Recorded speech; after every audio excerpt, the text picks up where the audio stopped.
एक जंगल को इमेजिन करो और सोचो कि अगर उस जंगल से बाघ खत्म हो जाए तो जैव विविधता पर नकारात्मक प्रभाव पड़ेगा कि सकारात्मक? कैसे?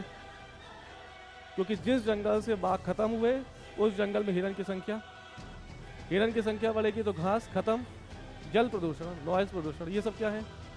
इन सबको हम सुनते हुए आए।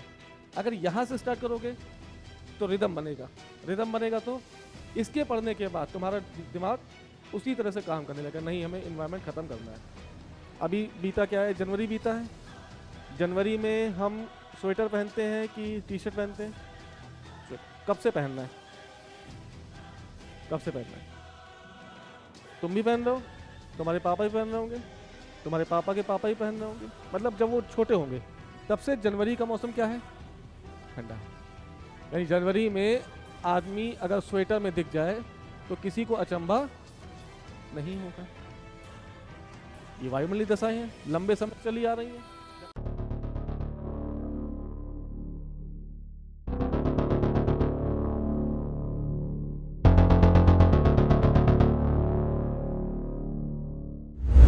यूपीएससी ने जो इन्वायरमेंट इकोलॉजी का टॉपिक रखे हैं उसको 10 खंडों में विभाजित किया है। ठीक है, पहला एक बार ओवरव्यू कर लो, ये दूसरा है, ये तीसरा, अभी सब डिटेल करेंगे। 4, 5, 6, 7, 8, 9 और लास्ट में 10। मुद्दा क्या है? पिछले 4-5 सालों में यूपीएससी ने यहाँ से क्वेश्चन की संख्या बढ़ा दी है। ठीक, टॉपिक का नाम पर्यावरण और पारिस्थितिकी। ठीक, क्या है पर्यावरण? आसपास का सब कुछ ना। ऐसे में अगर सिर्फ इन्वायरमेंट को टाइम दिया जाए तो 5 साल भी कम लग जाएंगे। समझ गए? इन्वायरमेंट में ये कैमरा क्या है? पर्यावरण है। कुर्सी क्या है? कंप्यूटर क्या है? तुम क्या हो? हम क्या हैं? पंखा क्या है? ये सब क्या है? पर्यावरण का हिस्सा। अगर ऐसे में सिर्फ पर्यावरण पर ध्यान दिया गया तो सब डिटेल पढ़ना हो तो 5 साल भी कम पड़ेंगे। ध्यान रखो, पढ़ते समय तुम्हें ये पता होना चाहिए, जैसे मान लो कोई भी यूनिट है 100, ठीक है, क्या पूरा 100% पढ़ना पॉसिबल है? नहीं है। तो तुम कितनी चीज छोड़ो और कितनी चीज पढ़ो, ये कैसे पता चलेगा? हाँ, ये कैसे पता चलेगा? एनालिसिस किस चीज का? प्रीवियस ईयर क्वेश्चन पेपर का। और जब तुम गहराई से आकलन करोगे पीवाईक्यू का तो तुम ये देखना कि 100% इन्वायरमेंट में तुम्हारे काम की चीज होगी 15 से 20%। तो अगर इन 10 टॉपिक को पढ़ना तो सब पढ़ेगा, लेकिन 10 टॉपिक को कहाँ पर गहराई में जाकर पढ़ना है और किसको ऊपरी सतह में पढ़ना है, ये निर्धारण कौन करेगा? आपका सबसे अच्छा दोस्त कौन? पीवाईक्यू। पिछले 10 साल का पीवाईक्यू उठाओ और 10 साल भी छोड़ो। यूपीएससी ने ट्रेंड चेंज किया 2016 में। पहले ज्योग्राफी के क्वेश्चन ज़्यादा आते थे, इन्वायरमेंट के क्वेश्चन कम आते थे। ज्योग्राफी इन्वायरमेंट दोनों को साथ में लेके पढ़ना है। 16 के बाद ये देखा गया, लगभग नहीं 18 के बाद क्या देखा कि ज्योग्राफी के क्वेश्चन की संख्या कम हो गई, इन्वायरमेंट के क्वेश्चन की संख्या बढ़ा दी। ठीक है, कितने भागों में बांटा? 10। देखो पहला यूनिट देखो क्या कह रहा है,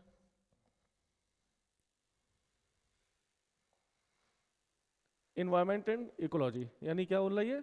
इकोलॉजी की परिभाषा, है ना? ध्यान दो उसको, इकोलॉजी की परिभाषा और इसका स्कोप, पहला यूनिट। दूसरा, इकोसिस्टम क्या है? पारिस्थितिकी तंत्र। तीसरा, इकोसिस्टम के कंपोनेंट्स, पारिस्थितिकी तंत्र के घटक। चौथा, बायोटिक कंपोनेंट्स क्या होते हैं। पांचवा, abiotic components, food chain, food web, ecological pyramids, ecological succession, ecotone और एज इफेक्ट। अब थोड़ा सा चीज़ें समझना, अगर ये सिलेबस को सही से डिज़ाइन करना चाहिए, ये जो डिज़ाइन किया गया ना सिलेबस का, हम स्टार्ट क्या करते हैं? शुरुआत यहीं से करना शुरू कर देते हैं। कोई भी किताब उठाओ तो सबसे पहला टॉपिक क्या मिलेगा? इकोलॉजी।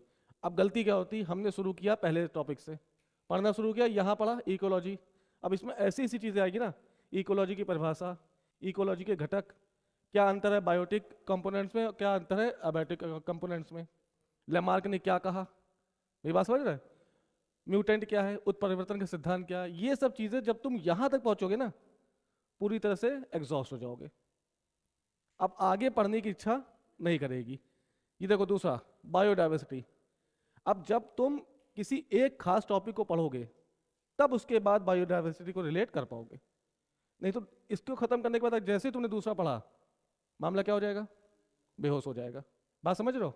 तीसरा टॉपिक देखो बायोडाइवर्सिटी की परिभाषा, डाइवर्सिटी के प्रकार, genetic diversity, species diversity, ecosystem diversity, biodiversity, hotspots, endemic species, keystone species, flagship species, umbrella और थ्रेटन स्पीसीज कैटेगरीज।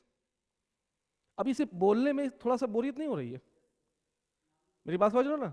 किसी एक खास टॉपिक से जब उठा के तुम धीरे धीरे बढ़ोगे, ये सब पढ़ना है, लेकिन शुरुआत में अगर ये पढ़ा देंगे तो, जैसे बाघ एक कीस्टोन स्पीसीज है, टाइगर, अब वो कीस्टोन क्यों है, इसमें अंदर जाओ, एक जंगल को इमेजिन करो और सोचो कि अगर उस जंगल से बाघ खत्म हो जाए तो जैव विविधता पर नकारात्मक प्रभाव पड़ेगा कि सकारात्मक, कैसे, क्योंकि जिस जंगल से बाघ खत्म हुए उस जंगल में हिरन की संख्या बढ़ेगी तो घास खत्म, पेड़ खत्म, पूरी जैव विविधता प्रभावित। तो ऐसी स्पीसीज जिसके होने और ना होने से पूरे पर्यावरण को बहुत ज्यादा प्रभाव पड़े उसको क्या कहेंगे। अब ये चीज अभी पढ़ा देंगे तो यहां तक आते आते मामला खराब हो जाएगा।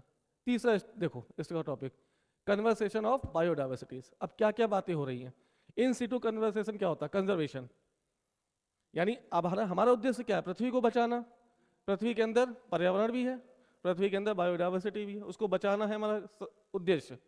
ऐसे में दो प्रकार के बायोडाइवर्सिटी को बचाने के वो होते हैं कारक, एक एक्स सिटू, दूसरा इन सिटू। अब इसमें भी बहुत सारी चीजें आ जाएंगी, जैसे बायोलॉजिकल गार्डन सुना है, जू सुना है, बॉटनिकल गार्डन सुना है, जीन बैंक सुना है, नहीं सुना ना ये सब चीज। अब ये सब चीजें अगर अभी पढ़ा देंगे तो क्या होगा, इन्वायरमेंट इकोलॉजी से जो तुम्हारा टेम्परामेंट अच्छा बनेगा वो पूरी तरह से बिगड़ जाएगा, समझ गए। देखो botanical gardens, juice, gene bank, ठीक है।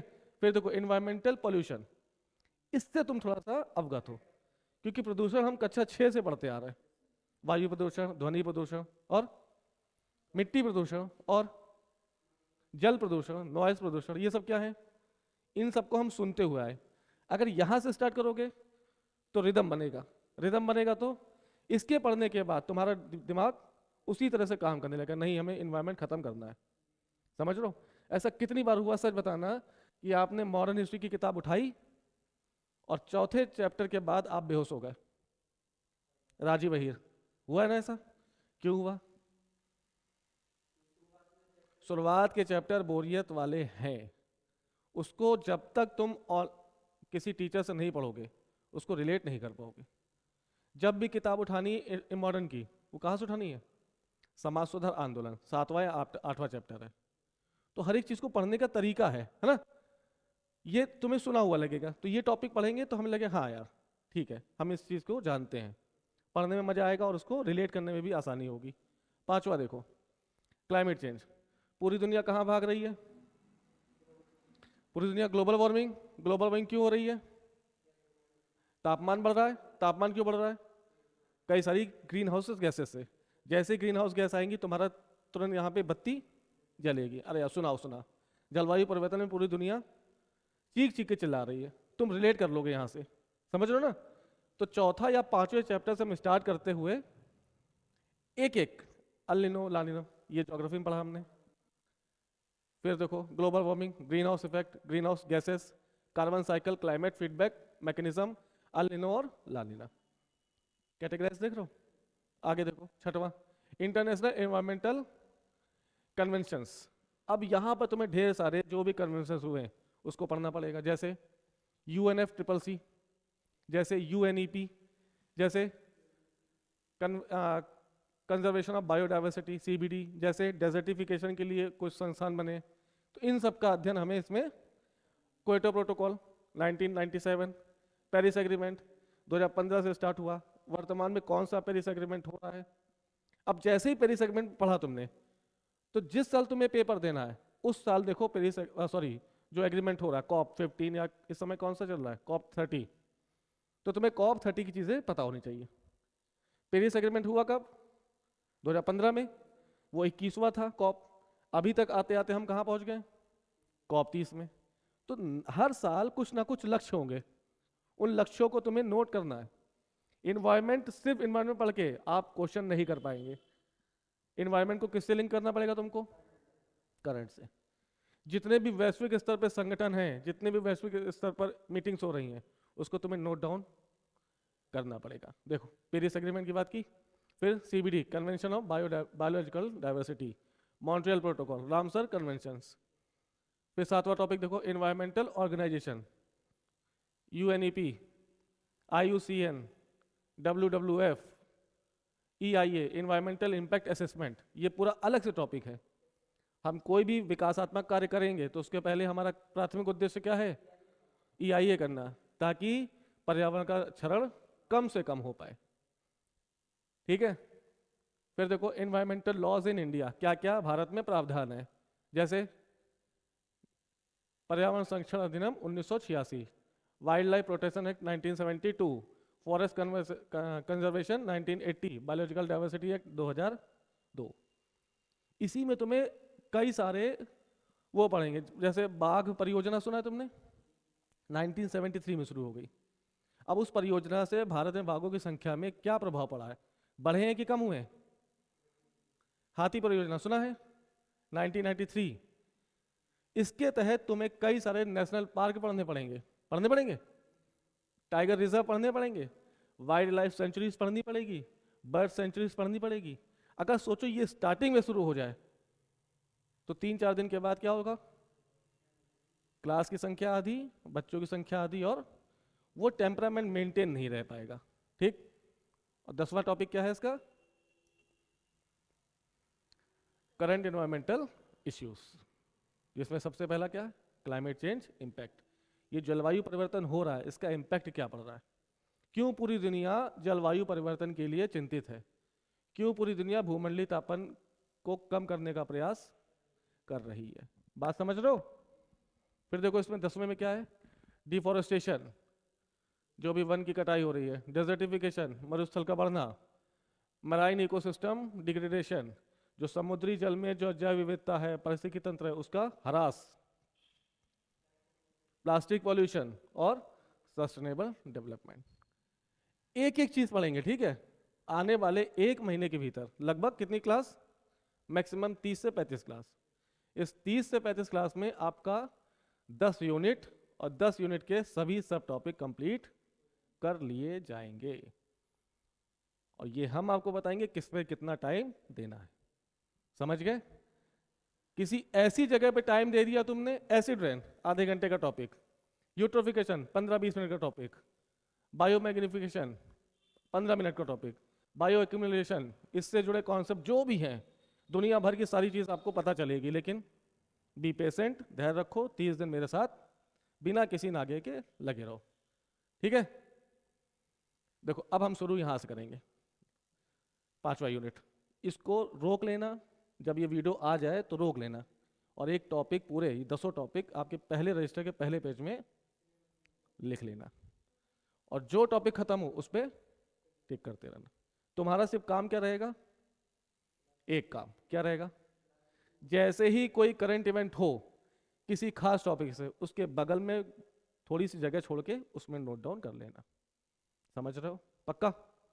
यहां से लिखोगे क्लाइमेट चेंज। अब हेडिंग डालो, पहला टॉपिक डालो क्लाइमेट चेंज। ठीक है? थोड़ा सा एक चीज और समझ लो, यूपीएससी का ट्रेंड क्या है इस समय? किसी को पता है? पता है?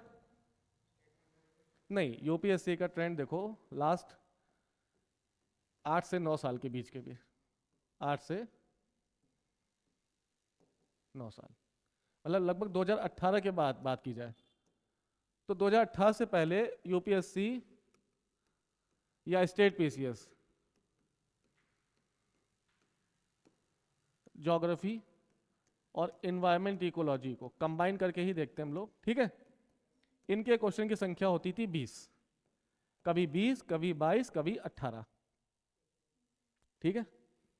2018 से पहले या 16 से पहले ज्योग्राफी का एक बड़ा पोर्शन इन 22 क्वेश्चन में से होता था, लगभग 14-15।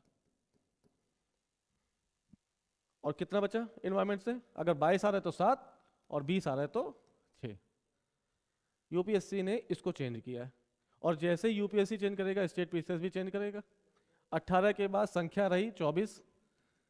लास्ट 2 साल में तुम उठा के देखो पीसीएस का पेपर, 28-28 क्वेश्चन पूछे हैं दोनों को मिलाकर। एक बड़ा टॉपिक है ये। अगर ज्योग्राफी पकड़ हो गई तुम्हारी और पर्यावरण पकड़ हो गई तो 28 क्वेश्चन में तुम 24 क्वेश्चन कर लोगे, ये वादा है मेरा। पकड़ का मतलब समझ रहे हो ना?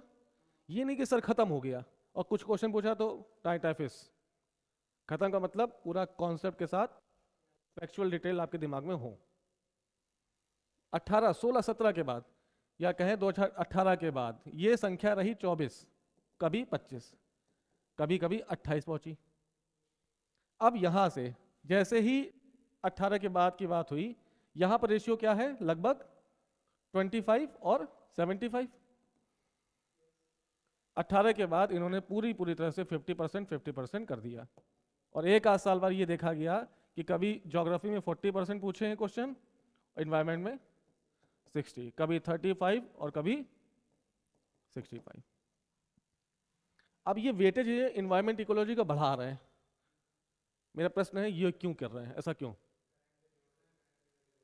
और सोचो, अभी तक फॉरेस्ट का जो पेपर होता था वो अलग था, अलग से होता था। यूपीएससी ने इसको एक साथ कर दिया, मतलब मेन परीक्षा के साथ। यूपीएससी का जो प्री होता है उसी में फॉरेस्ट आईएफएस का होता है ना, उसको जोड़ दिया। ऐसे ही यूपीपीसीएस ने भी क्या कर दिया, उसी सेम परीक्षा में राज्य के वन की परीक्षा के लिए जो अधिकारी चुने जाएंगे वो भी कहां से चुने जाएंगे? इसी से। सेम पेपर जो प्रीलिम्स दिया जाएगा वो चाहे फॉरेस्ट का भरोगे चाहे एसडीएम का भरोगे, वो दोनों की परीक्षा एक। अब क्योंकि सारा संबंध किससे हो गया? वन से, इसलिए उनकी मजबूरी थी कि एनवायरमेंट इकोलॉजी के क्वेश्चन वो बढ़ाएं। बढ़ाने का उद्देश्य कुछ और, लेकिन हमें पढ़ना पड़ेगा। और कैसे पढ़ना पड़ेगा ये हम समझ गए ना। ये हमको पता है बहुत अच्छी तरीके से कि कौन सा टॉपिक आगामी परीक्षा के लिए इंपॉर्टेंट होगा।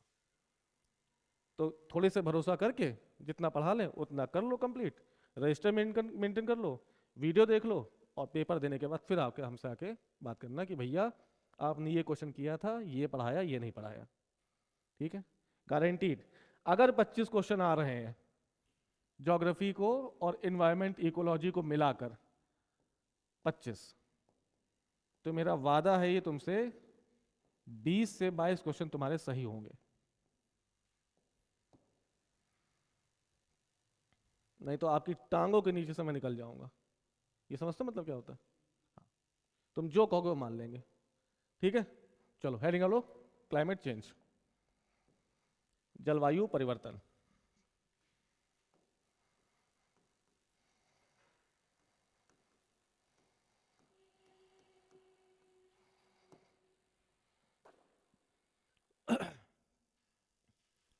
थोड़ा सा सुनो, जलवायु क्या होती है? क्या है जलवायु? What is climate? बताओ भाई।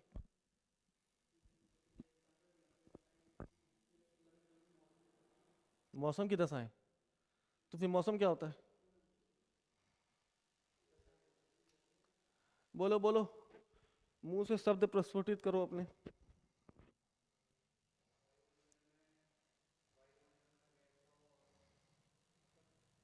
दो ही चीज होती है, जलवायु होगी या मौसम होगा। क्या अंतर है दोनों में? हम किसको जलवायु कहेंगे, किसको मौसम कहेंगे? अभी मेरे पसीना आ रहा है, अभी पसीना आ रहा है, क्या है ये जलवायु में परिवर्तन की मौसम परिवर्तन है? मेरी बात समझे? देखो ध्यान रखो, जलवायु परिवर्तन से पहले हम ये जाने कि हम जलवायु किसको कह रहे हैं और मौसम किसको कह रहे हैं। परिभाषा सुन लो, समझ में आ जाएगा। जलवायु के तहत क्या होता है? एक लंबे समय का वायुमंडलीय दशाओं का औसत ही जलवायु है। रुको रुको, अभी देखो, एक लंबे समय से चली आ रही वायुमंडलीय दशाओं का औसत।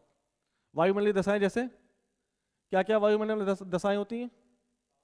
जैसे तापमान, जैसे वायुदाब, जैसे आर्द्रता, जैसे बादल, होगा कि नहीं होगा? जैसे गैसेस नहीं। इनमें एक लंबे समय से चला आ रहा औसत ही क्या कहलाएगा? जलवायु। जैसे क्या, मान लो अभी बीता क्या है, जनवरी बीता है। जनवरी में हम स्वेटर पहनते हैं कि टी शर्ट पहनते हैं? स्वेटर। कब से पहनना है? कब से पहनना है? तुम भी पहन रहे हो, तुम्हारे पापा भी पहन रहे होंगे, तुम्हारे पापा के पापा ही पहन रहे होंगे, मतलब जब वो छोटे होंगे तब से जनवरी का मौसम क्या है? ठंडा है। यानी जनवरी में आदमी अगर स्वेटर में दिख जाए तो किसी को अचंभा नहीं होगा। ये वायुमंडलीय दशाएं हैं, लंबे समय से चली आ रही हैं। जनवरी में स्वेटर पहनना है तो पहनना है, जून में गर्मी लगनी है तो लगनी है। लेकिन कभी कुछ ऐसा हो जाए कि आने वाले कुछ सालों में आपको जनवरी के मौसम में लोग हाफ शर्ट पहने दिखाई दे रहे, तो तब क्या कहोगे? मौसम परिवर्तित हुआ कि जलवायु? तब जलवायु परिवर्तित हो गई, क्योंकि एक लंबे समय से चला आ रहा था कि जनवरी में ठंडी पड़ेगी तो पड़ेगी, तो इसको क्या कहा? जलवायु। और जनवरी में कोई स्वेटर पहन उतार के शर्ट पहनने लगे या डेली नहाने लगे तो क्या कहोगे? तो मौसम में परिवर्तन नहीं हुआ, बल्कि क्या हुआ है? जलवायु में परिवर्तन हुआ। ठीक इसका उल्टा, मौसम यहां पे लंबा समय है, यहां लिख लो छोटी अवधि। बस एक छोटी अवधि में वायुमंडलीय दशाओं का औसत ही क्या कहलाएगा? मौसम। जैसे अचानक से अभी पानी बरस जाए तो ये पंखा जो चल रहा है बंद हो जाएगा, क्या परिवर्तन हुआ? जलवायु के मौसम। बात समझ गए?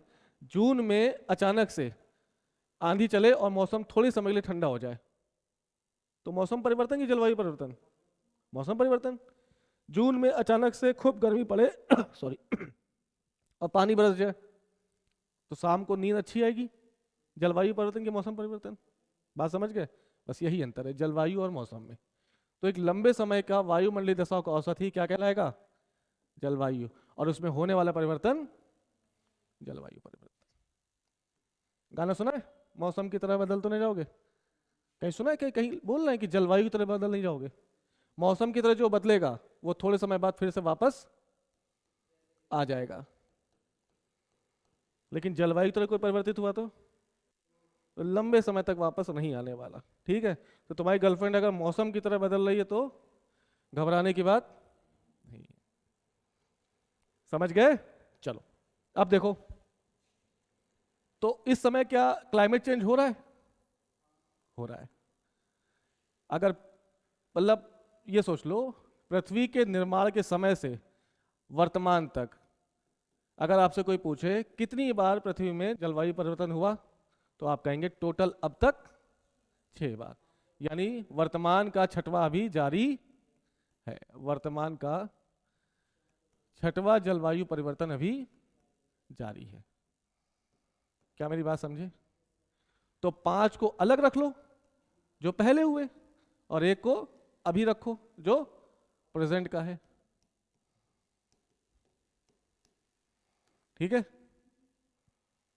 तो यानी पृथ्वी में अब तक कितनी बार जलवायु परिवर्तन झेल चुकी है पृथ्वी? 5 हो चुके हैं और 6वां अभी जारी है। दोनों में बहुत बड़ा अंतर है। इन 5 को रखो एक तरफ और इस अकेले को रखो एक तरफ। वजह क्या है बताते हैं, बस ध्यान रखो। अभी तक पृथ्वी ने जितने शुरू के 5 जलवायु परिवर्तन झेले हैं, वो जलवायु परिवर्तन पूरी तरह से नेचुरल थे। और ये अभी 6ठा रिसेंट वाला जो जलवायु परिवर्तन हो रहा है वो नेचुरल बहुत ही कम, बल्कि उसमें एंथ्रोपोजेनिक कंपोनेंट्स बहुत ज्यादा काम कर रहे हैं। समझ गए? इसलिए घातक है।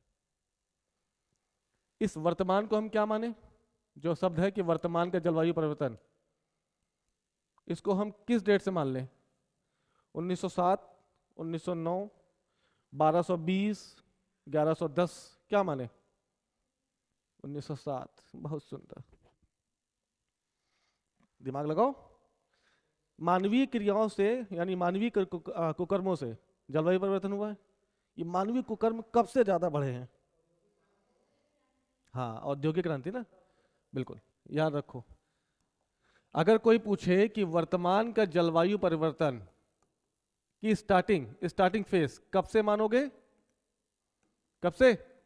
तो आप कहेंगे कि यूरोप में जब से इंडस्ट्रियल रेवोल्यूशन शुरू हुआ है, तब से इंडस्ट्री बननी शुरू हो गई, गाड़ी वाड़ी आने लगी, और जलवायु परिवर्तन बहुत तेजी से हुआ है। समझ गए? तो टाइम लिखना 1775, 70, जो भी लिख लो, क्योंकि घटना एक दिन की नहीं है ना, कि रिबन कटा, आज से आप बधाई हो, आप औद्योगिक क्रांति आज से स्टार्ट हो रही है, ऐसा हो सकता है? ये प्रक्रिया है। औद्योगिक क्रांति दशकों से शुरू हो रही होगी, जिसकी स्टार्टिंग हो सकता है 1750 में हो गई हो, लेकिन परिपक्व रूप आते आते वो 1770। तो कहीं 55 लिखा होगा, तब भी ना कोई घबराना, 60 लिखा हो ना घबराना, 70 लिखा हो ना घबराना। मोटा मोटा 18वीं शताब्दी के उत्तरार्ध में औद्योगिक क्रांति की शुरुआत के बाद छठा जलवायु परिवर्तन शुरू हो गया। ठीक है? क्यों घातक है थोड़ा सा देखो। पिछले के 5 जलवायु परिवर्तन देखो हुए हैं। अच्छा, जलवायु परिवर्तन का संबंध तुम किससे लगा रहे हो अभी, ये बताओ। अगर अभी कहें कि वर्तमान का जलवायु परिवर्तन का अर्थ है पृथ्वी के तापमान का बढ़ना, स्टेटमेंट ठीक है ये? वर्तमान जलवायु का अर्थ, वर्तमान जलवायु परिवर्तन का अर्थ है पृथ्वी के तापमान का बढ़ना, स्टेटमेंट ठीक है? सारी गर्मी किसकी है? ग्लोबल वार्मिंग सबसे बड़ा मुख्य उद्देश्य है, क्या बोलते हैं उसको, समस्या है। ग्लोबल वार्मिंग क्या है? ग्लोबल वार्मिंग, भूमंडलीय तापन, ताप बढ़ेगा कि कम होगा? तो वर्तमान जलवायु परिवर्तन का मतलब ग्लोबल वार्मिंग, ठीक है ना? जो छठा जो वर्तमान का है। लेकिन पिछले 5 जो भी क्लाइमेट चेंज हुए हैं, उसका संदर्भ हम किससे लगाएं? तापमान के बढ़ने से या तापमान के घटने से? थोड़ा दिमाग लगाओ। या यूं कहें कि जो शुरुआत के 5 जलवायु परिवर्तन हुए, उसमें पृथ्वी का तापमान बढ़ा होगा कि घटा होगा? कुछ भी हुआ होगा भाई, समान रहा होगा। तो परिवर्तन किसे कहोगे फिर? तुम्हारी लंबाई 4 फुट है, 4 फुट है, तो क्या परिवर्तन हुआ? परिवर्तन का मतलब क्या है? वर्तमान की स्थिति से कोई ना कोई चेंजमेंट आया हो। तो क्लाइमेट चेंज, दिमाग में रखना मेरी बात, क्लाइमेट चेंज की बात आए तो आज वर्तमान परिदृश्य में तो उसका भूमंडलीय तापमान से संबंध है, लेकिन अगर सिर्फ क्लाइमेट चेंज आ जाए तो इसमें क्या हम ये कह सकते हैं कि तापमान बढ़ भी सकता है और तापमान कम भी हो सकता है? आज का मान लो 18 डिग्री सेल्सियस है, मतलब डेट क्या है?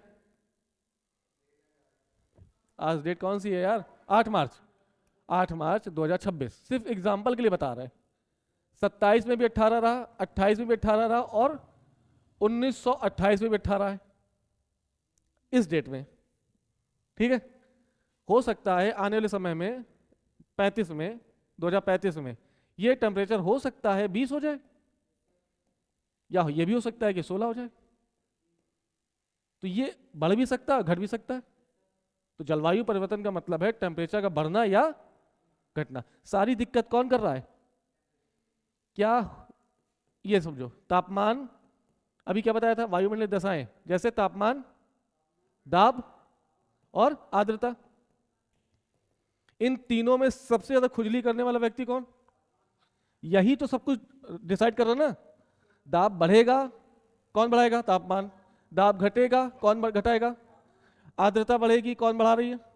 आर्द्रता कम हो रही है, कौन बढ़ा रहा है? मेरी बात समझे? तो क्लाइमेट चेंज का मतलब तापमान का बढ़ना भी है और तापमान का कम होना भी है। लेकिन अगर स्टेटमेंट में आ जाए कि वर्तमान जलवायु परिवर्तन का संबंध है भूमंडलीय तापन से, तो स्टेटमेंट ठीक हो जाएगा। क्योंकि छठा क्लाइमेट चेंज जो पृथ्वी झेल रही है उसमें सारी खुजली तापमान बढ़ ही रहा है, तभी तो दिक्कत हो रही ना। ग्लेशियर्स पिघल रहे हैं, हमें सबको बचाने का प्रयास करना है। ठीक है, अब ध्यान दो, ये जो शुरुआत के 5 जलवायु परिवर्तन हुए इससे ज्यादा कोई फर्क नहीं पड़ा, और छठवें से बहुत ज्यादा फर्क पड़ रहा है। कोई कारण होगा? क्या कारण है बताओ?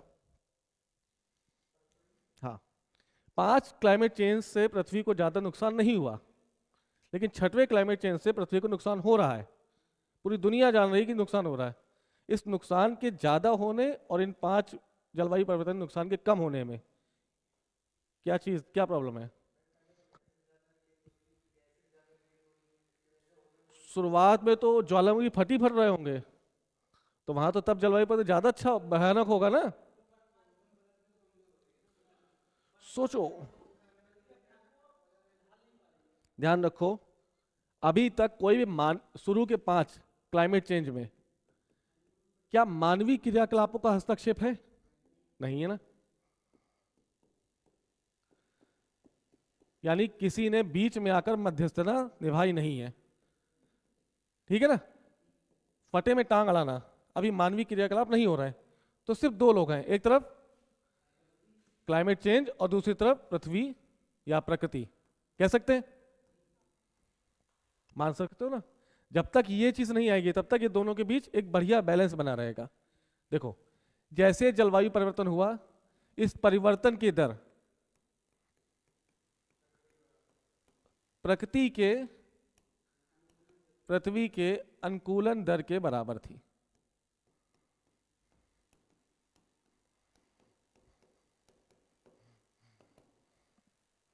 ऐसे में जिस रेट से चेंज हो रहा है उसी रेट से पृथ्वी अपने आप को अडॉप्ट कर रही है। तो किसी को कुछ महसूस हुआ होगा? नहीं हुआ होगा। लेकिन जैसे ही हमने औद्योगिक क्रांति का जन्म कर दिया, परिवर्तन की दर क्या कर दी हमने? सोचो, बढ़ा दी ना। बाइक आ रही हैं, एसी आ गए, कार्स आ गई, ट्रेन्स आ गई, इलेक्ट्रिसिटी क्या बोलते हैं, फैक्ट्रीज आ गई। हाँ, सबसे बड़ा यही है। फिर और ना जाने कितने सारे कुकर्म आ गए। ऐसे में परिवर्तन की दर बहुत तेजी से बढ़ गई, लेकिन इस परिवर्तन की दर को प्रकृति की अनुकूलन की दर मैच नहीं कर पाए।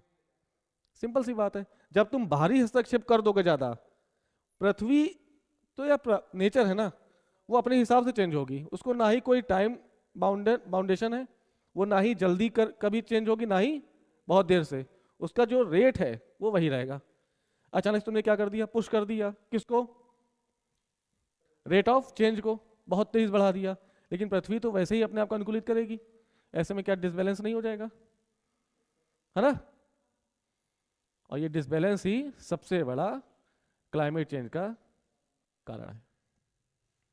इस वजह से छठा क्लाइमेट चेंज हमें दिख रहा है और हमें नुकसान होता दिखाई दे रहा है कि वास्तव में मानव के साथ साथ इस दुनिया में जो भी जीव जंतु हैं, कीड़े मकोड़े, सबको नुकसान हो रहा है। ये पक्षी सुना है, गौरैया? अब दिखती है? अरे संख्या छोड़ो, ये तो चलो दिख जा रही है अभी थोड़ी बहुत। ये डोडो दिखता है? डोडो पक्षी है, दिखता है? गिद्ध दिखता है? गिद्ध दिखता है? गिद्ध नहीं, वो ईगल दिखता है। अलग अंतर है। बाज और गिद्ध में बहुत बड़ा अंतर है। बहुत लंबी होती है वो, ऐसी टिल्ट होती है।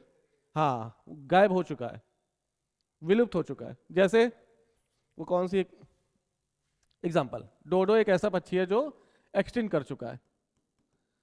क्यों किया होगा? देखो, डोडो आराम से अपने हिसाब से, डोडो को प्रकृति मान लेना, अपने हिसाब से ये चेंज हो रहा है। इसको जब पंख छोड़ने थे छोड़ दिए, जब चोंच तोड़नी थी तोड़ दी। लेकिन अचानक से चेंज की दर क्या हो गई? ज्यादा।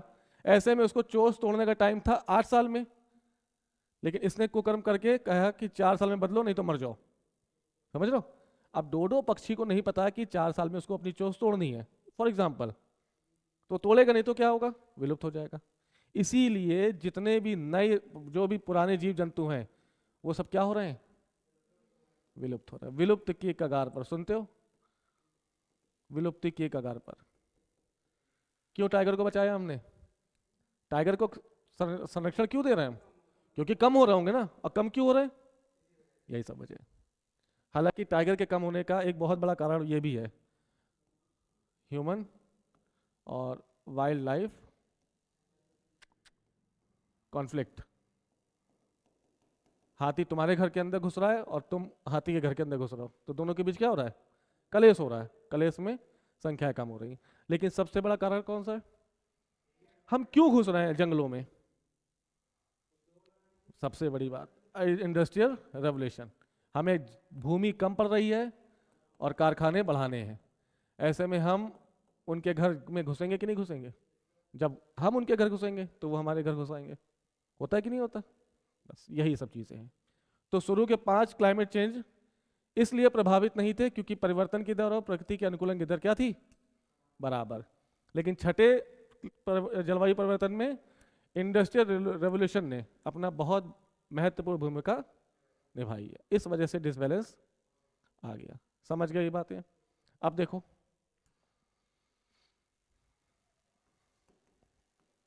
हो रहा है, क्यों हो रहा है, कितने कारकों से, तो पहला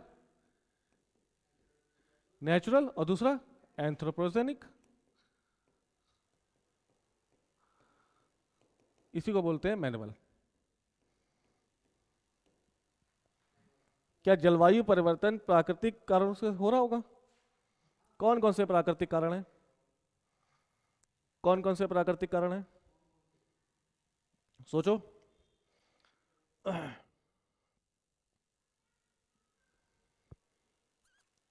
हाय भगवान, सोच भी नहीं पा रहे हो क्या, जलवायु को परिवर्तित करना है ऐसी चीजों से जिससे कोई प्राकृतिक कारक हो, बताओ।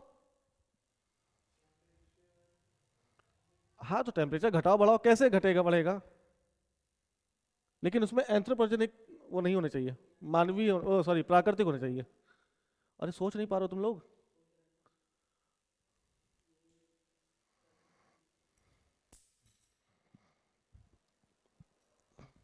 यूपीएससी का देवता ऊपर देख रहा है। ग्लेशियर को खुजली होगी, वो अपने आप पिघल जाएगा, नहीं मैं पिघलूंगा। टेम्परेचर कब बढ़ेगा, प्राकृतिक कारण से टेम्परेचर कैसे बढ़ेगा, वही तो बता रहा हूं, सूरज पास आ जाएगा, फिर अरे भाई साहब, गुड गुड गुड गुड। पहला, पृथ्वी की घूर्णन गति, बहुत सुंदर। पृथ्वी की घूर्णन गति में अगर परिवर्तन आ जाएगा तो जलवायु परिवर्तन आएगा। और सोचो, ये सब चर्चा करनी है तभी क्लियर होगा।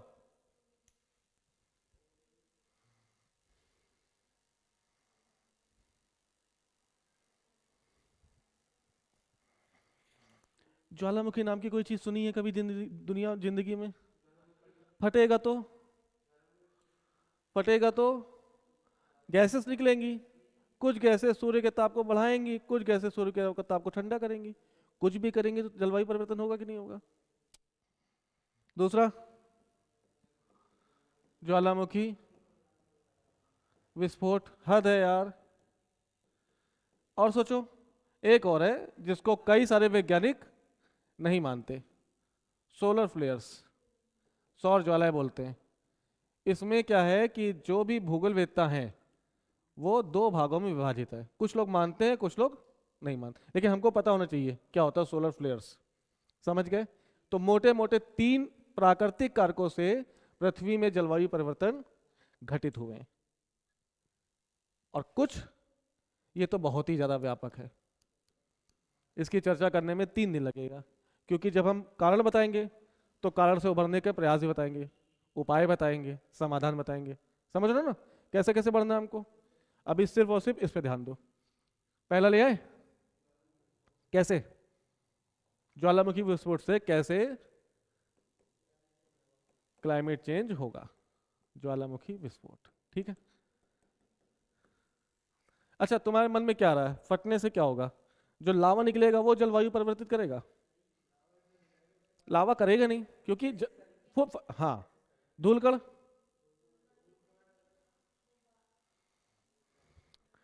ज्वालामुखी से अगर धूलकण निकलेंगे, खूब सारा धूल गुबार उठ गया, सारा आसमान आसपास का ढक गया, उससे क्या होगा? जलवायु परिवर्तन होगी। तो जलवायु कहाँ हुआ परिवर्तन? ज्वालामुखी फटने से जो भी धूलकण निकलेगा उससे जलवायु परिवर्तन नहीं होगा, तो फिर होगा किससे? गैसेस से। ये बात समझ में? तो ज्वालामुखी जब पढ़ाया था हमने तो उससे कई सारी गैसेस निकल रही थी, water vapour, CO2, SO2 and so on. लेकिन जलवायु को परिवर्तित करने में दो प्रमुख कारक हैं, एक CO2 और दूसरा, बाकी वाटर वेपर का कोई खास योगदान और सारी गैसेस का खास योगदान, डस्ट पार्टिकल का योगदान नहीं है। एसएस का योगदान, यानी योगदान किसका है? सिर्फ इसका और या इसका। अगर CO2 बढ़ गई तो ताप को बढ़ा देगी, जलवायु परिवर्तन। SO2 बढ़ गई तो ताप को घटा देगी, जलवायु परिवर्तन। समझ गए? देखो क्या होता है, फटा और हो गया नहीं ना। तुमको पता है ये क्या है? पृथ्वी है। पृथ्वी के चारों ओर वायुमंडल है। सबसे पहली परत ट्रोपोस्फीयर, दूसरी परत अभी भूल जाओ। अभी सब ये याद रखो कि पृथ्वी के चारों तरफ वायुमंडल में विभिन्न प्रकार की गैसें हैं। कौन कौन सी? ना जाने कौन कौन सी, जिसमें से CO2 भी है, नाइट्रोजन भी है, ऑक्सीजन भी है, आर्गन भी है, और दुनिया भर की गैसेस हैं। जैसे ऊंचाई पर जाएंगी ये गैसें विरल होंगी, यहां सघन, ऊपर जाते समय विरल हो गई। हो गई। ऊपर कौन बैठा भाई? सूरज। ये पास नहीं आ रहा गर्मी करने के लिए, इनके रेडिएशन आया, सूर्य से आने वाला ताप आएगा कि नहीं आएगा? आया। कैसे आएगा तुमको पता है? शॉर्ट वेवलेंथ से आया। शॉर्ट वेवलेंथ से आने वाला प्रकाश पृथ्वी के वायुमंडल को कभी गर्म नहीं करता। ये मान लो आया 100, आया। पृथ्वी ने एब्जॉर्व किया मान लो 10, भेजा कितना? 90। और ये जो 90 जाएगा वो कैसे जाएगा?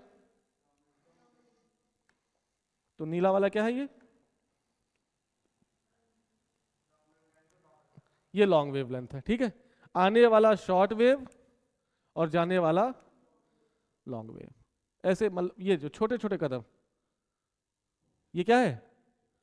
इसके बीच का लैम्डा जो तरंग दैर्घ्य कम है, और इसका तरंग दैर्घ्य, अब सोचो डिस्टर्ब कौन सा करेगा, ये या ये ठीक। तो आया प्रकाश, प्रकाश जब आ रहा है तब भी CO2 है, और जब प्रकाश जा रहा है तब भी CO2 है। लेकिन जो भी ये लॉन्ग वेवलेंथ है,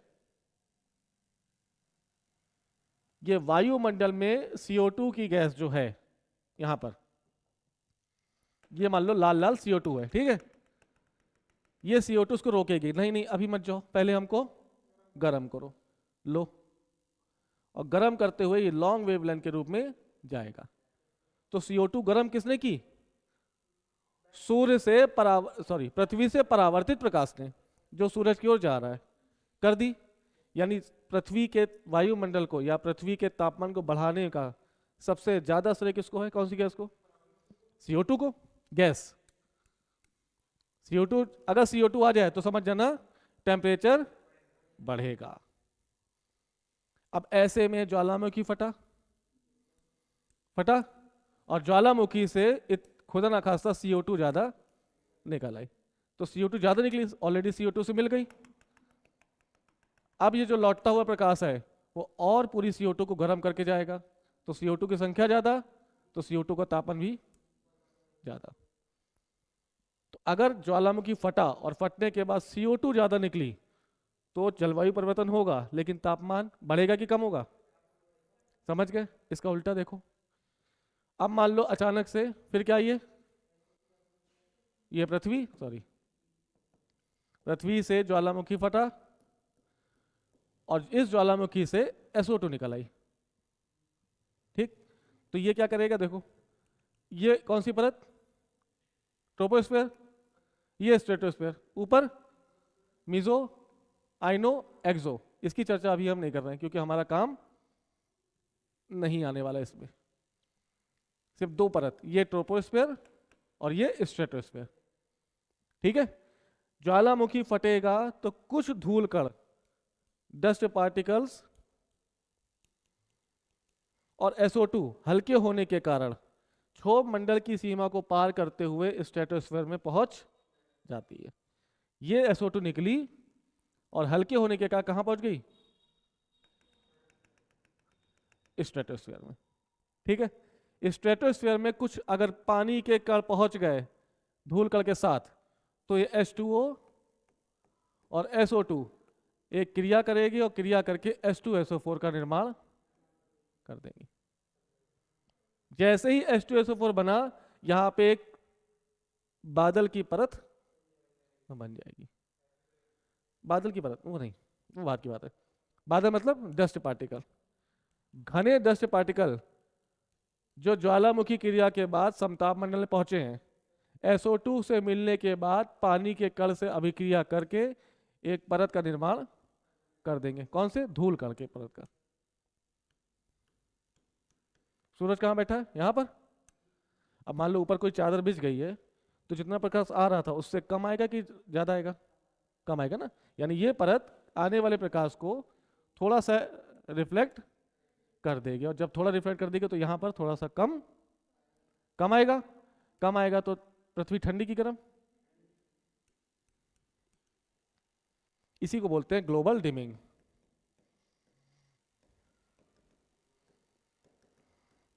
या ग्लोबल कूलिंग।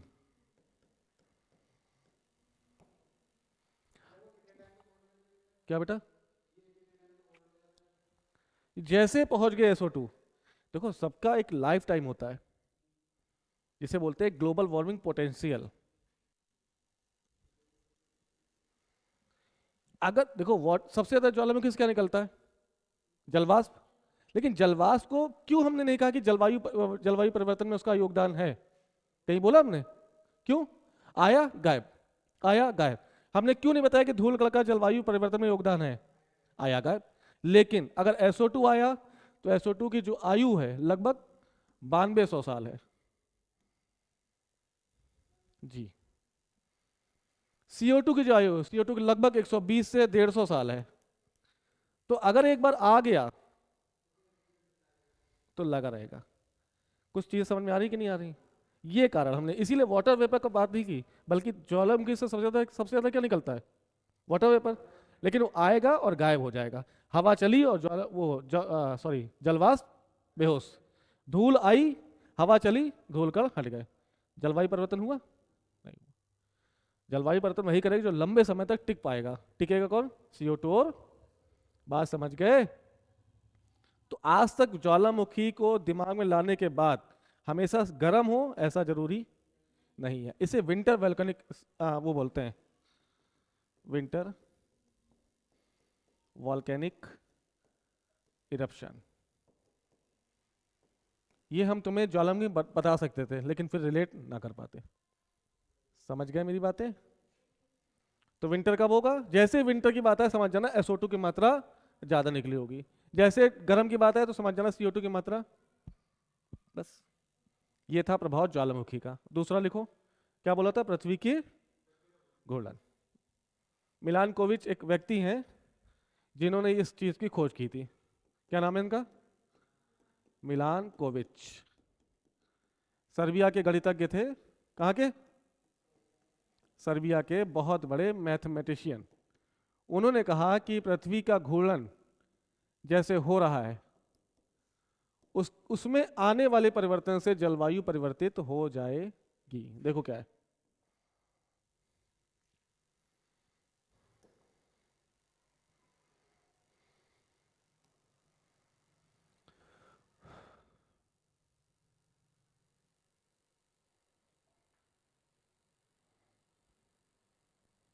आ रहा, समझ में आ रहा है कि नहीं आ रहा है, पक्का तुमको भाई।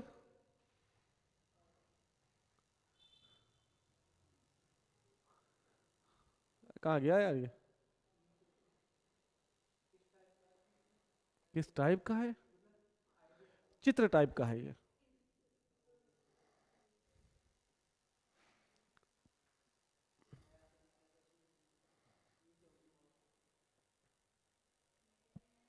कहाँ गया?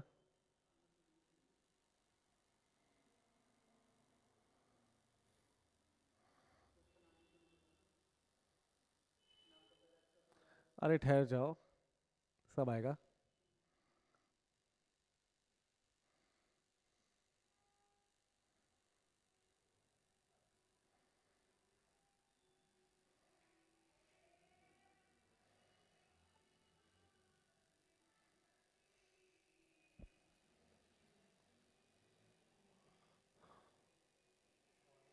हम्म। ना ना।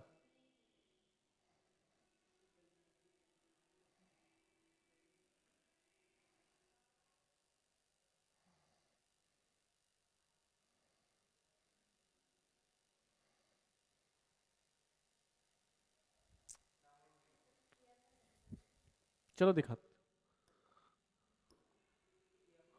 ये है तो।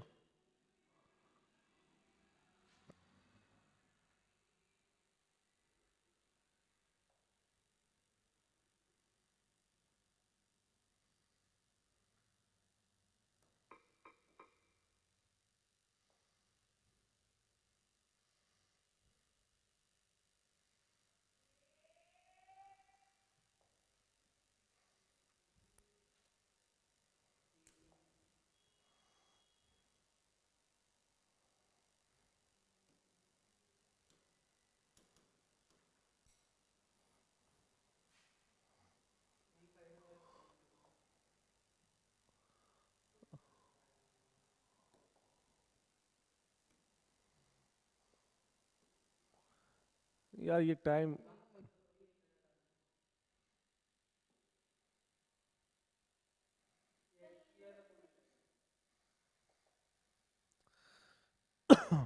बहुत छोटा है यार ये तो। क्लियर भी नहीं है ना?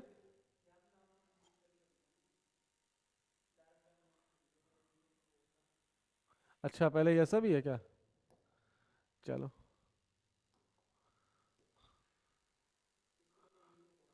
अच्छा।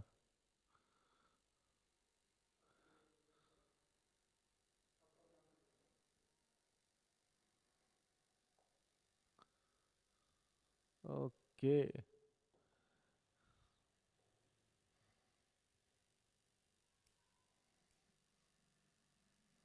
ये होगा। ये अभी ये वाला।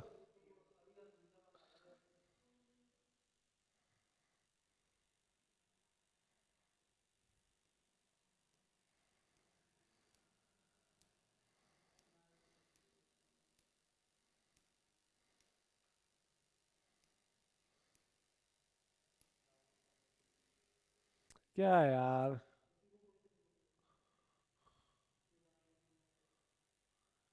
अब कहाँ, वो भी नहीं दिखेगा।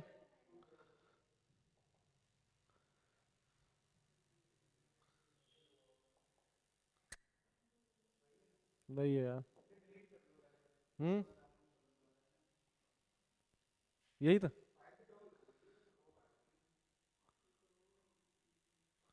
फाइल डबल डबल हो गई ना?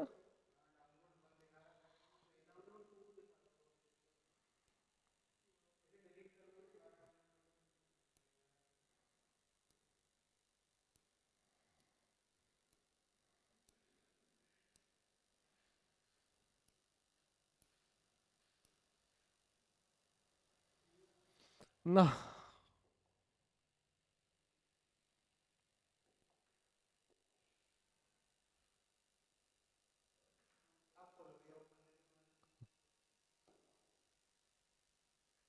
हाँ ठीक। ओके। चलो। देखो मिलान कोविच जो है।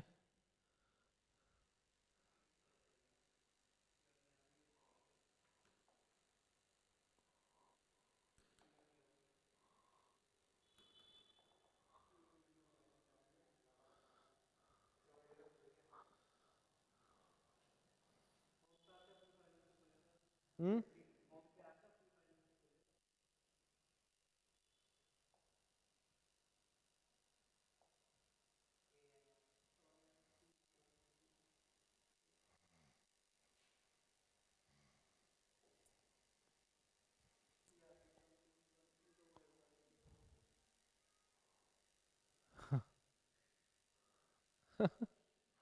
गुड,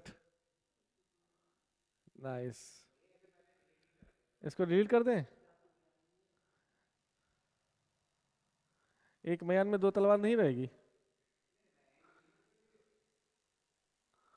हाँ सही कह रहा, डिलीट करते हैं।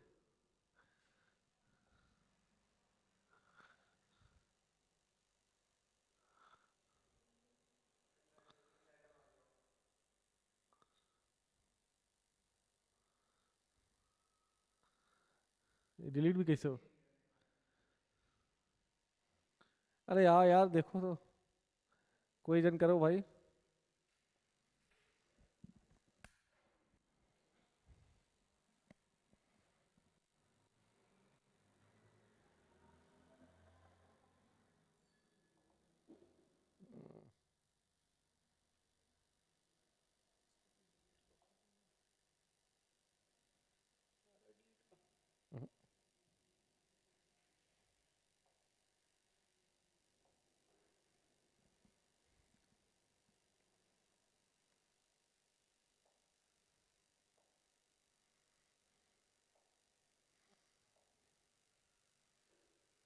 Nice nice nice.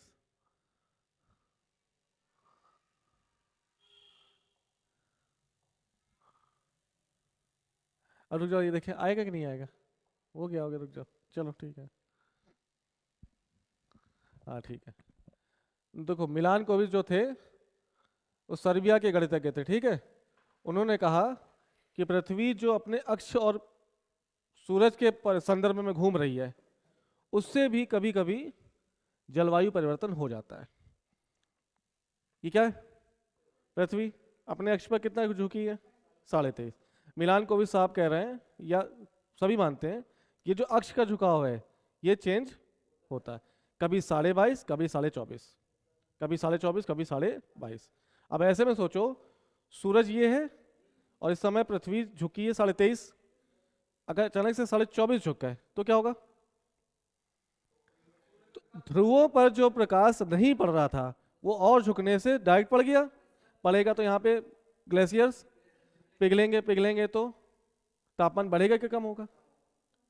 बढ़ जाएगा। सारे ग्लेशियर्स पिघल गए तो गर्मी और बढ़ जाएगी। यानी मिलान कोविच ने जब कहा कि पृथ्वी अपने अक्ष पर जो घूम रही है 23.5 डिग्री पर, उसका झुकाव चेंज होता रहता है और जब चेंज होगा जलवायु परिवर्तन हो जाएगा। उसी को उन्होंने बोला ऑब्लिक्विटी। क्या बोला? ये देखो,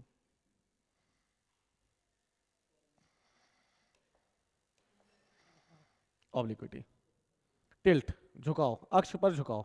ये कितना होगा चेंज? कभी 22.5 होता है और कभी 24.5। इसी के बीच पृथ्वी का जो अक्षीय झुकाव है वो फ्लैक्चुएट करता रहता है। अब सोचो 22.5 झुक गया अभी पृथ्वी का झुकाव 23.5 है, 22.5 हो गया तो पृथ्वी और ठंडी हो जाएगी। यानी जो बर्फ है ये और अच्छे से जम जाएगी और पृथ्वी ठंडी हो जाएगी। क्या मेरी बात समझ पा रहे हो? इसी को क्या बोला उन्होंने? Tilt of earth. ऑब्लिक्विटी के परिवर्तन में जैसे ही परिवर्तन आएगा क्लाइमेट चेंज को वो प्रभावी कर देगा। लेकिन ये घटना हो कब रही है?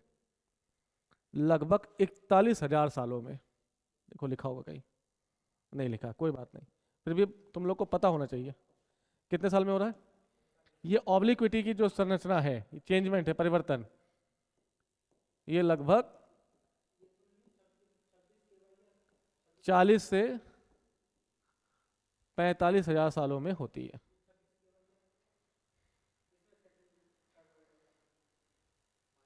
हाँ वही 26,000 साल है ये तो। ये है ऑर्बिटल प्रेसेशन, ये भी एक चीज़ है। समझ गया पहला? इसको क्या बोला उन्होंने? जैसे ही पृथ्वी की ऑब्लिक्विटी में चेंज होगा क्लाइमेट चेंज, 24.5 हुआ तो गर्मी और 22.5 हुआ तो थोड़ी सी ठंडी, लेकिन परिवर्तन होगा होगा। दूसरा, तुमको पता है कि पृथ्वी घूम रही है चारों ओर किसके? सूरज के। ये सूरज है और पृथ्वी घूम रही है कैसे? एप्लिस्टिक नहीं, सॉरी, पैराबोलिक, परवलयाकार है ना। मिलान कोविच साहब कह रहे हैं कि ये परिपथ भी चेंज होगा, यानी कुछ साल, कुछ लाख साल बाद पृथ्वी का जो अपने सूरज के चारों चक्कर लगा रही है वो लगभग कक्षीय हो जाएगी, वृत्ताकार में। कैसा हो जाएगा? पैराबोलिक से सर्कुलर शेप में आ जाएगी। देखो ऐसे में ये पृथ्वी का जो वर्तमान का जो रोटेशन है वो कैसा है?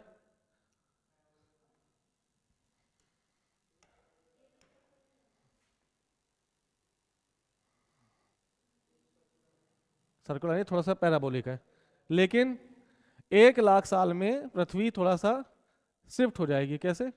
ऐसे, ये देखो ये वाला जो डॉट डॉट वाला है ना, वैसे।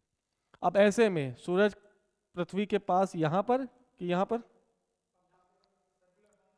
सर्कुलर फॉर्म में पास आ जाएगी, यानी 1 लाख साल के बाद फिर से पृथ्वी थोड़ा सा सर्कुलर शेप में रोटेट करेगी। किसके चारों ओर? सूरज के। तो ऐसे में जलवायु परिवर्तन हो जाएगा और गर्मी बढ़ जाएगी। इसको मिलान कोविच ने क्या कहा? इसेंट्रिसिटी। समझ गए? 2 चीज समझ गए। तीसरा क्या लिखा है इन्होंने? ऑर्बिटल प्रेसेशन से भी कभी कभी जलवायु परिवर्तन देखने को मिला है। देखो क्या ये क्या समझना चाह रहे हैं? कोई पूछो ऑर्बिटल प्रेसेशन क्या है तो बता देना। ये कैसे चल रहा है? Waste to east. पृथ्वी की 2 घूर्णन गतियां हैं, एक अपने अक्ष पर और दूसरा सूरज के चारों। ये स्पीड कैसी है? तेज की कम? बहुत तेज। ऐसे में कभी कभी होता है जब पृथ्वी रोटेट कर रही है तो बबलिंग करने लगती है अक्ष से। इसका जो ये डंडा जो अंदर, इमेजिनरी डंडा अंदर गया है, ये भी हिलने लगेगा। नहीं समझे? जब कोई तेज चलता है तो ऐसे ऐसे ऐसे ऐसे ऐसे ऐसे ऐसे ऐसे ऐसे, ऐसे करेगा, तो ये बबलिंग करेगा। इसी बबलिंग को क्या कहा उन्होंने? Orbital pressure. यानी जो पृथ्वी अपने अक्ष पर बबल करती है, बबलिंग, बबलिंग करना, इस बबलिंग से भी कभी कभी जलवायु परिवर्तन हो जाता है। लेकिन ये बबलिंग कब होगी? लगभग 26,000 साल में। अब सोचो कि जितने भी तुमने बकवास पढ़ लिया, नेचुरल जो प्रोसेस से जलवायु परिवर्तन हो रहा है, क्या वास्तव में इसका प्रभाव पड़ेगा तुम्हारे ऊपर? सोचो, परिवर्तन की दर और पृथ्वी की अनुकूलन की दर लगभग बराबर है कि नहीं? कितने साल? 41,000 साल, 1 लाख साल, 26,000 साल। अगर मान लो परिवर्तन दिख भी रहा होगा तो क्या हम जिंदा हैं? मानव का जीवन अभी कब शुरू हुआ है? सिंधु घाटी सभ्यता का टाइम भी लगभग 5,000 साल पहले अस्तित्व में आया है, और हम कब की बात कर रहे हैं? 41,000, 1 लाख और 26,000 साल पहले। समझ गए हो? तब शायद मानव सभ्यता पनपी होगी, हम 4 पैरों से चलना सीख रहे होंगे, तब की बात है। क्या ये परिवर्तन वो लोग समझ पाए होंगे? क्या अब जो अगला परिवर्तन होगा हम लोग देखने के लिए बचेंगे? तो ये जो परिवर्तन है ये बहुत ही, क्या बोल सकते हैं, प्राकृतिक कारकों से क्या जलवायु परिवर्तन होता है? नगर, लेकिन उसका ज्यादा कोई प्रभाव नहीं पड़ेगा। ध्यान दो, स्टेटमेंट सुनो। स्टेटमेंट अगर मान लो कभी यूपीएससी से पूछ ले कि जलवायु परिवर्तन में प्राकृतिक कारकों के साथ साथ मानवीय कारकों का योगदान है, स्टेटमेंट ठीक है? अगर ये सही होता तो हम पूछते क्यों? जलवायु परिवर्तन में, कौन से? वर्तमान के। जलवायु परिवर्तन में प्राकृतिक कारकों के साथ मानवीय कारकों का भी योगदान है। स्टेटमेंट ठीक है कि गलत है? अपने विवेक से बताओ, काहे गलत है?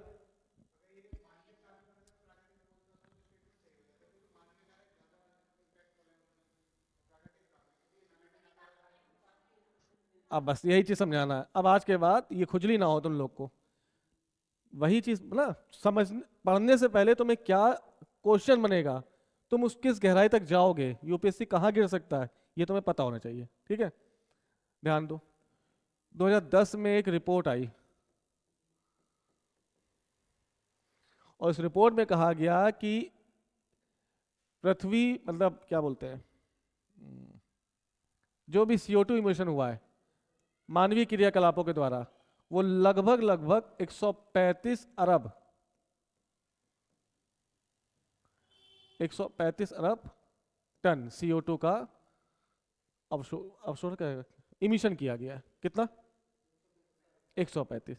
इसकी तुलना में नेचुरल प्रोसेस से कभी कोई ज्वालामुखी फट गया, हाँ, उसका जो रेशियो है, परसेंटेज है, वो इसका 1% से भी कम है। ये बात पकड़ पाए मेरी? मानव ने अपने सारे कुकर्मों का यूज करते हुए एक साल में कितना CO2 इमिट किया? 135 अरब टन। और उसी एक साल में कुछ ज्वालामुखी फटे होंगे। वो ज्वालामुखी फटने से जो CO2 इमिट हुई है वो कितना? इस टोटल का 1% से भी बहुत कम। अब ऐसे में योगदान कौन दे रहा है? क्या नेचुरल प्रोसेस में ज्यादा योगदान दे रहा है? नहीं के बराबर ना। तो जब नहीं तो नहीं मानो ना।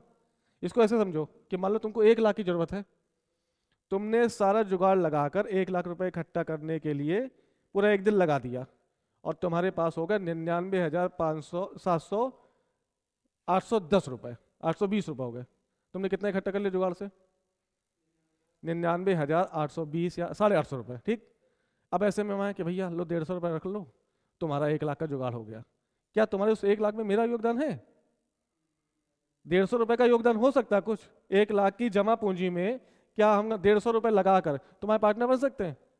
नहीं बन सकते ना। वही ये चीज है, जहां एक तरफ इतनी चीजें हैं, इतना ज्यादा इमिट हो रहा है, वहां पर नेचुरल प्रोसेस से कितना?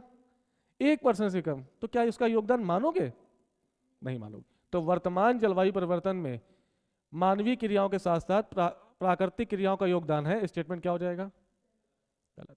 ध्यान रखना। समझ रहे हो मेरी बातें? अंबानी से पूछो जाके कि भैया आपकी कितना कमा लेते हो? नहीं समझे मेरी बात? तुम IAS बन जाओ, मान लो IAS बन भी गया, तुम क्या अंबानी से कंपेयर कर पाओगे अपने आप को? तो ये अंबानी और ये कौन है? तो योगदान नहीं है। लेकिन अगर पूछा जाए ओवरऑल जलवायु परिवर्तन में प्राकृतिक योगदान है तब है। मेरी बात पकड़ पाए? ठीक है।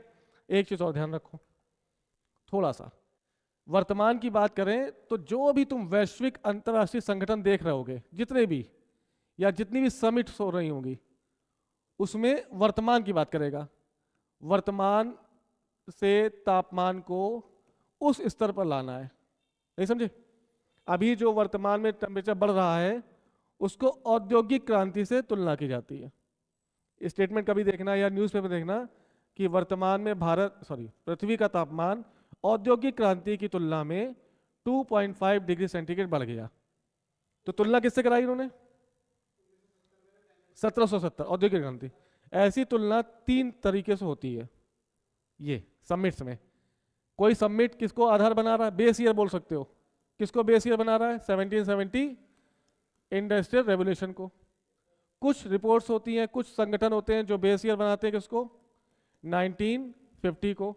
और कुछ संगठन होते हैं जो बेस ईयर बनाते हैं 1991 को। ऐसा क्यों? सोचो थोड़ा सा। हाँ वही सोचो।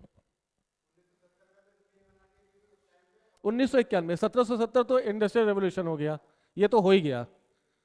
इसको क्यों बेस ईयर बनाते हैं या इसको क्यों बनाते हैं? हाँ 1950 को क्यों बनाते हैं, 1991 क्यों बनाते हैं?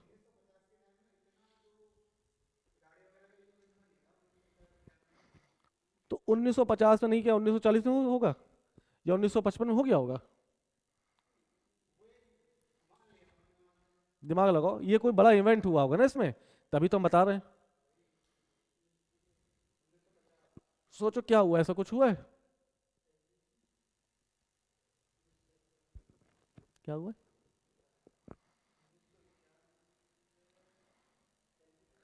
ये 1950 का वो दशक है जब बहुत सारी तीसरी दुनिया के देश आजाद हुए थे। चाहे चाइना हो, हमारा देश महान भारत है ना, साउथ अफ्रीका, या कितने भी देश हो जो कभी ना कभी किसी ना किसी के उपनिवेश थे, ये वही समय है जब अधिकांश देश स्वतंत्र हो रहे हैं। ठीक है। अब जब स्वतंत्र हो रहे हैं तो शासन इनका, विकास इनको करना है, और विकास करने के क्रम में ये CO2 को ज़्यादा इमिट किए होंगे। इसलिए दूसरा हमारा लक्ष्य क्या होता है कि चलो इतना जो CO2 आज बढ़ रहा है उसको कहाँ ले आओ, 1950 के बेस ईयर तक ले आओ, एक उद्देश्य हो गया। तीसरा बेस ईयर 1991 क्यों, कुछ हुआ होगा। अब यही सब चीज़ें जोड़नी है। अब हम पढ़ रहे ज्योग्राफी, लेकिन तुम्हें देखो इंडस्ट्रियल रेवोल्यूशन भी आ गया, 1950 भी आ गया, 1991। 91 में क्या हुआ है, बाजार खुल गया था ना, लिबरलाइजेशन, प्राइवेटाइजेशन, ग्लोबलाइजेशन, मतलब पूरे विश्व को खोल दिया गया। USA का मैकडोनल्ड भारत में खाया जाने लगा, हो रहा है कि नहीं हो रहा है। कोका कोला भारत में फैक्ट्री खुल रही है, लोग पी रहे हैं, नहीं, ये इसको क्या बोलते हैं, उदारीकरण। यानी अब विश्व के सभी देशों को बाजार को खोल दिया गया। तो अब बताओ USA की MNCs भारत में फैक्ट्री खोलेंगी, चाइना की MNCs भारत आएंगी, जापान की आएंगी, यानी और भारत की भी जाएंगी। ऐसे में क्या हर जगह MNCs की बाढ़ आ गई, MNCs खुलेंगी, फैक्ट्रीज खुलेंगी, प्रोडक्शन बढ़ेगा, तो क्या CO2 का इमिशन नहीं होगा। इस वजह से ड्रास्टिक चेंज आए 3 बार, एक बार 1770, दूसरा तीसरी दुनिया के देश जब आजाद हो रहे हैं, तीसरा 1991। आज फेयर लवली लगा रहे हो ना, तुमको पता है जो तुम फुसफुस करते हो उसमें कितना CO2 इमिट होता है। अब ये फुसफुस कौन लेके आया, अपने दादा से पूछो कि उनको परफ्यूम का पता था, नहीं बता पाएंगे, आता ही नहीं था परफ्यूम। परफ्यूम आया क्यों, 1991 के बाद, जब डेनिवर जैसी कंपनी आ गई। और कौन सा है, कुछ आता है, ये जो सेविंग किट है, अपने पापा से पूछो, वो लाइफ बॉय में रगड़ के ब्रश चला देते थे, अब फोम वाली आ गया, किया झाग आ गया, उस झाग से कितना इमिट हो रहा है CO2। अपनी दादी से पूछो लिपस्टिक लगाती थी, या ये जो आती मैवले, उसमें कितनी चीजें हैं, बनाने में खर्च होता है कि नहीं होता है, सब निकल रहा होगा। तो CO2 का इमिशन कितनी तेजी से बढ़ रहा है, समझ गए ना। ये 3 ईयर याद रखना। पूरी पृथ्वी, पूरे विश्व का उद्देश्य क्या है, जो CO2 का इमिशन है या टेम्परेचर में जो इंक्रीजमेंट है उसको कम करके या तो यहां पर ले आओ, या यहां पे ले आओ, या यहां पे ले आओ। तो जो जैसा संगठन वो वैसे उसके लक्ष्य, ठीक है। थोड़ा अब देखो इसको तुमने समाज से कैसे जोड़ोगे, एक हिंट दे रहे हैं बस तुम्हें। 1991 को पकड़ो, पकड़ लिया,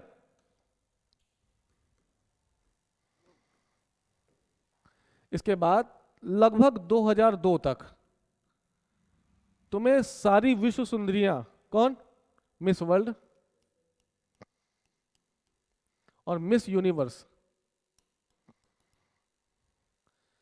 1994 कौन, सुष्मिता सेन, ऐश्वर्या राय।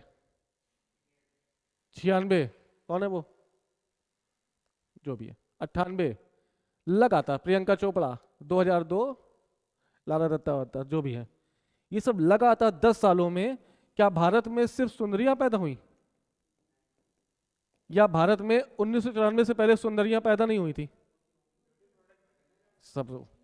अब फेयर लवली का जो बाजार है किसको बनाना है, ये भी तो बेचनी है ना। तो देखा गया USA में, देखा गया यार फेयर लवली काले, मतलब काले क्या छोड़ो, मतलब बाजार संख्या किसकी ज्यादा है, भारत। अब भारत में फेयर लवली कौन खरीदेगा, अगर ऐश्वर्या राय मिस वर्ल्ड बनने के बाद उस एड को प्रमोट कर देंगे कि मेरे त्वचा का रंग फेयर लवली के कारण बढ़ गया, बिक गई। नहीं, दादा से पूछो कि ये कभी क्रीम लगाए हो, मारेंगे, जनानी वाली हरकतें हमसे मत करना। लेकिन अब लड़कियां कम पोत रही हैं, वो एक आता है फेयर लवली डार्क एंड, जो आता है वो हैंडसम करके आती है ना, अरे फेयर एंड हैंडसम, कहाँ तुम लोग हैंडसम बन रहे हो, दादा से पूछो, कुछ नहीं है, समझ गए। 2002 के बाद जब पूरा मार्केट भर गया भारत का, अब सब लोग लगाने लगे, तो अब अपना मार्केट कहाँ बढ़ाओगे। फेयर लवली की सारी खपत भारत में हो चुकी है, हर आदमी खरीद रहा है, अब उनको नया मार्केट देखना है, तो कहाँ जाएंगे अब गए वेनेजुएला, तो तुम देखोगे वेनेजुएला में 3-4 साल लगातार कोई ना कोई सुंदरी पैदा हो रही है। लो, समझ गए ना? तो हर एक चीज जुड़ी हुई है, अर्थव्यवस्था, इन्वायरमेंट, इकोलॉजी, ज्योग्राफी, पॉलिटिक्स, सब एक दूसरे से इंटरकनेक्ट है। बस ये आपकी काबिलियत है कि आप उसको किस लेवल तक, किस हद तक जोड़ पाते हैं। और जितना बेहतर जोड़ लोगे, यूपीएससी वही तुम्हारा क्या बोलता है, क्रिएटिविटी देखता है, मौलिकता। चीज़ों को लिखना और चीज़ों को बेहतर ढंग से लिखना, दोनों में बहुत ज़्यादा जमीन आसमान का अंतर है। समझ रहे हो ना? ऐसा नहीं था कि सुंदरियां पैदा नहीं हो रही थी भारत में, बहुत हो रही थी, लेकिन रीता फारिया के बाद 25 साल का गैप आ गया। रीता फारिया पहली मिस वर्ल्ड है भारत की, कुछ पता ही नहीं है तुम लोग, क्या जानो। 20-25 साल का गैप, फिर 94 में ऐश्वर्या राय बनी पहली, और उसी साल मतलब मिस वर्ल्ड भी भारत की, मिस यूनिवर्स भी भारत की। थोड़ा सा अजीब है ना? मार्केटिंग। समझ गए? जलवायु परिवर्तन का प्राकृतिक कारक, कल से स्टार्ट होगा मानवीय कारक, और मानवीय कारक करने के बाद उनको समाधान, समस्या और बचने के उपाय। ठीक है, चलो मिल लेंगे कल।